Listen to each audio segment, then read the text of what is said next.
Welcome to Design Stand-Up, Episode 22, Designing Emotional Interfaces of the Future, Part 1, by Gleb Kuznetsov of Smashing Magazine. And I'm your host, Ryan Stone, reading to you every Tuesday and Thursday from the best blogs in the design industry, with their permission, of course. It's kind of like a free ongoing audiobook, always being updated with new content from your favorite designers. Whether you are a seasoned design professional or simply a design enthusiast, I am on a mission to help grow your knowledge in all things digital design. Today, Gleb of Smashing Magazine shares his thoughts on how interfaces will look like and what sort of extraordinary experiences we can expect in the near future.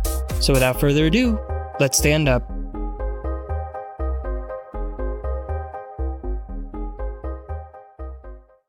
Designing Emotional Interfaces of the Future, Part 1, by Gleb Kuznetsov of Smashing Magazine. Emotions play a vital role in our decision-making process. 1 second of emotion can change the whole reality for people engaging with a product. Humans are an emotionally driven species. We choose certain products not because of what makes sense, but because of how we think they will make us feel. The interfaces of the future will use the concept of emotions within the foundation of product design. The experiences that people use will be based both on intellectual quotient, IQ, or emotional quotient, EQ. This article is my attempt to look into the future and see what interfaces we will design in the next 10 years. We'll be taking a closer look at these 3 mediums for interaction. 1. Voice. 2. Augmented reality, or AR. And 3. Virtual reality, or VR. Practical examples of future emotional interfaces. How will interfaces look like in the future? Even though we do not have an answer to this question just yet, we can discuss what characteristics interfaces might have. In my opinion, I'm sure that we will eventually move away from interfaces full of menus, panels, buttons, and move towards more natural interfaces. For example, interfaces that extend our bodies. The interfaces of the future will not be locked in a physical screen, but instead they will use the power of all 5 senses. Because of that, they will require a less learning curve, ideally no learning curve at all. The importance of EQ, emotional intelligence, in business. Apart from making the experience more natural and reducing the learning curve, designing for emotion has another benefit for product creators. It improves user adoption of the product. It's possible to use humans' ability to act on emotions to create better user engagement. Voice interfaces that feel real. Products that use voice as the primary interface are becoming more and more popular. Many of us use Amazon Echo and Apple Siri for daily routine activities such as setting an alarm clock or making an appointment. But a majority of voice interaction systems available on the market today still have a natural limitation. They do not take user emotions into account. As a result, when users interact with products like Google Now, they have a strong sense of communicating with a machine, not a real human being. The system responds predictably, and their responses are scripted. It's impossible to have a meaningful dialogue with such a system. But there are completely different systems available on the market today. One of them is Xios, a social chatbot application. This app has an emotional computing framework at its core. The app is built on the idea that it's essential to establish an emotional connection with the user first. Xios can dynamically recognize emotion and engage the user throughout long conversations with relevant responses. As a result, when users interact with Xios, they feel like they're having a conversation with a real human being. Many of us have seen the power of voice-based interactions in the 2013 film, Her. Theodore, the main character, played by Joaquin Phoenix, fell in love with Samantha, a sophisticated OS. This also makes us believe that one of the primary purposes of voice-based systems of the future will be a virtual companion to others. The most interesting thing about this film is that Theodore did not have a visual image of the Samantha. He only had her voice.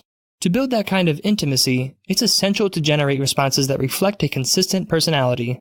This will make the system both predictable and trustworthy.